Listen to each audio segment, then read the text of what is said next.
What up, everyone? My name is Terrence Matthews. Happy New Year. We are launching a brand new show in 2025 entitled Belt Talk, where we'll be talking all things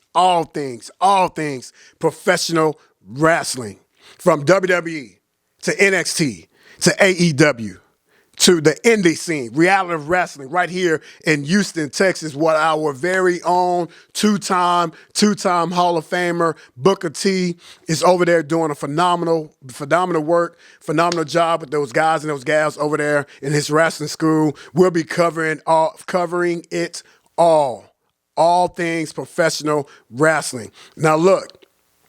The wrestling scene is big. The wrestling scene is broad. A lot of people have a lot of different opinions about wrestling. We don't care about that. We're going to be in the world of wrestling. The world of wrestling. The WWE like to call it the WWE universe. So we're going to be into the WWE universe. We're going to be covering from title exchanges to booking to what if to if I had the pen. I mean, all things professional wrestling. So as you can see, we got Goldie. Well, the Blue Eagle. That's Ciampa. Tommaso Ciampa calls all of his championships belt Goldie. We got Goldie in the back. We got the 1998 Attitude Era Blue Eagle Championship belt in the background, which is my favorite belt.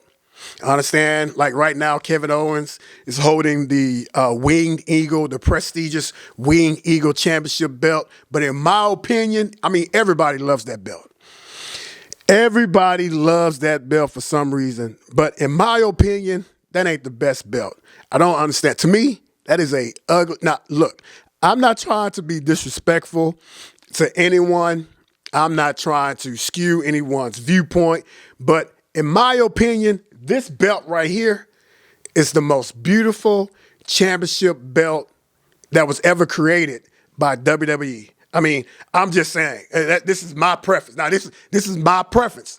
Now, everyone is entitled to their own opinion. Everyone has their own preference. Fine. But to me, when I was growing up, when I was watching, I mean, I remember this. I remember the Blue Eagle. I'm sorry. I remember the Winged Eagle belt when I was growing up because Bret the Hitman Hart had it, which that was even right now, that's one of my favorite all-time wrestlers of all time. Bret the Hitman Hart. I mean, when that string guitar would hit, man, the Hitman would come out wearing the classic pink tights, you know, the Hitman jacket, black jacket. He had the glasses on.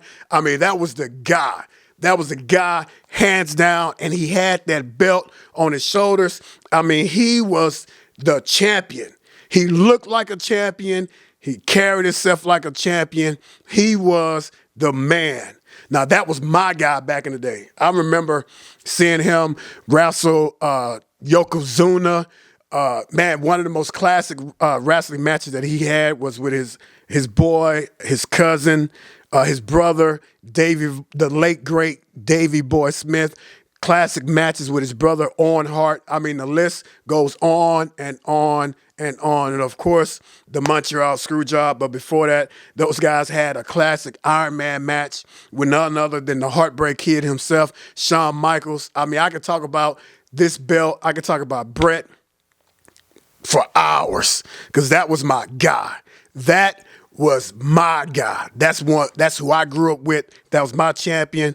So, yeah, the Winged Eagle belt, I get it. I mean, I get it. Everybody flipped out a couple weeks ago on Saturday night, main event, you know, matter of fact, the week before when Triple H had that briefcase and he opened it up, Cody was with him, the WWE Universal Champion. Cody Rhodes was right there with him. I mean, they had security holding the briefcase. They made a big deal out of what was on the inside of the briefcase.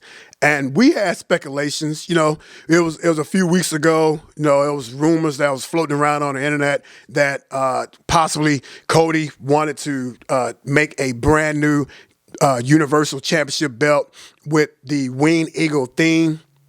That was kind of going to be the base or around that particular championship, which I'm assuming that's the championship that he really, really loves. So he wanted to make something new of it, new design or whatever. So couple weeks prior to Saturday Night Main Event, they was walking around backstage with security, and then they had shot a segment where Triple H and Cody Rhodes was standing side by side each other, and the guys presented the briefcase. They opened up the briefcase, and we wasn't able to see it, but of course, we kind of assumed that it was either a brand new championship belt that they was getting ready to debut for Cody, since he is the current Universal Champion, going on now, I believe, like 7 months title reign or something like that. And so shut the briefcase, and then they shot a promo. Triple H shot a promo. Well, I believe he shot a promo. I may be mistaken. If I'm mistaken, I'm pretty sure somebody in the comment will write in the comment section, no, you're wrong, and this is how it went, so fine, whatever. But the point is, on Saturday night, main event, Cody Rhodes debuted, and we ain't seen that belt on WWE TV for many years. I mean, many years.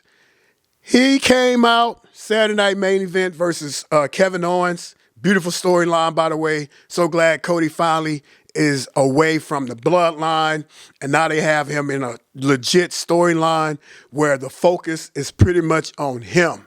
But we'll get to that on another show probably. But again, debuting the brand new, not the brand new, it looked new, and I'm pretty sure we got a lot of new faces, new fans that are watching that may not even know the history of that particular championship belt, but fine. But that belt looked good around his waist. It was good to see that belt come out, shining, glowing, glistering, beautiful to see that belt out in 2024, at the end of 2024, going into 2025. So, yeah, that belt has a lot of prestige. Hulk Hogan, I believe, was the first one to hold that championship belt.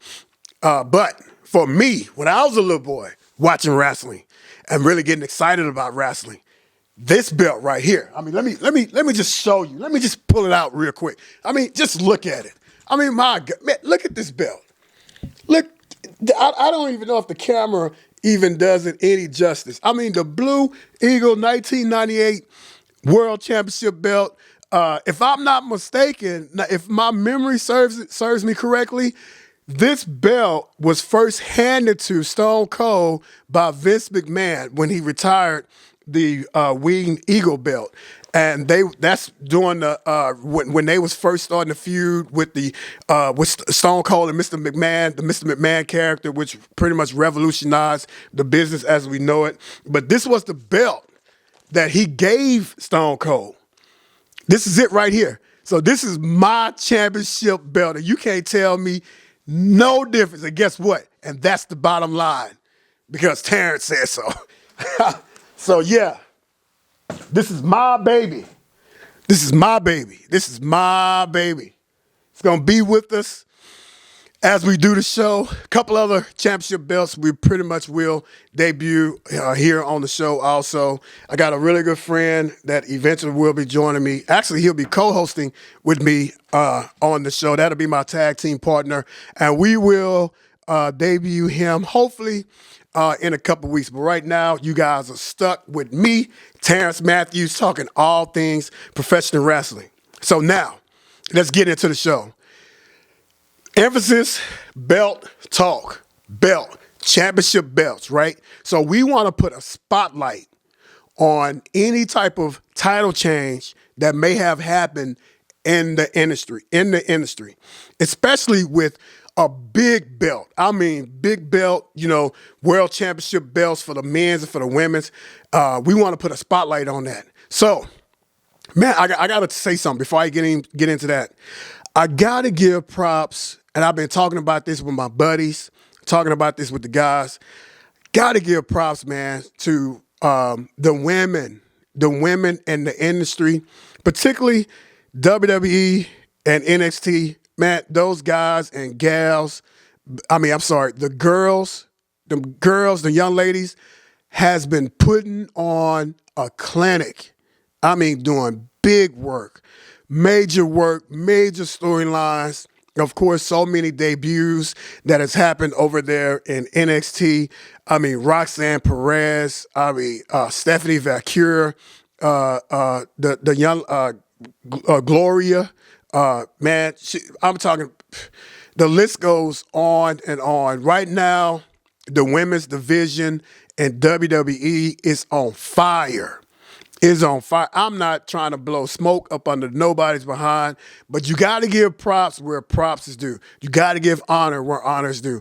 Them girls right now, the girls can main event any show that they want to. I mean, and you know, Triple H has done a phenomenal job of building up and entrusting the girls to put them in major spots where they're able to really show their talent. So shout out to you, Triple H. Shout out to you for putting the pen to the paper, giving these girls the spotlight where they deserve. I mean, I remember back in the day when I was a little boy, the women's division outside of Trish Stratus and maybe Lita and maybe Lita doing major work, major storylines back in the day. Man, they are the pillars. You know, the pillars of I guess of the new age. Where the girls began to actually wrestle. I mean, put on great, phenomenal shows, doing showcasing their moveset. I mean, doing great, phenomenal work. Those girls did it, and now fast forward a good 25 years later, I mean, you got the EST of WWE, which we're going to get into her, Bianca Belair, Nia Jax. I mean, the list goes on. Roxanne Perez. Oh my God, it's so many. It's so many of them that is doing great work, and with a emphasis on our new WWE Women's World Champion, Tiffany. It's Tiffy time. Tiffany Stratton.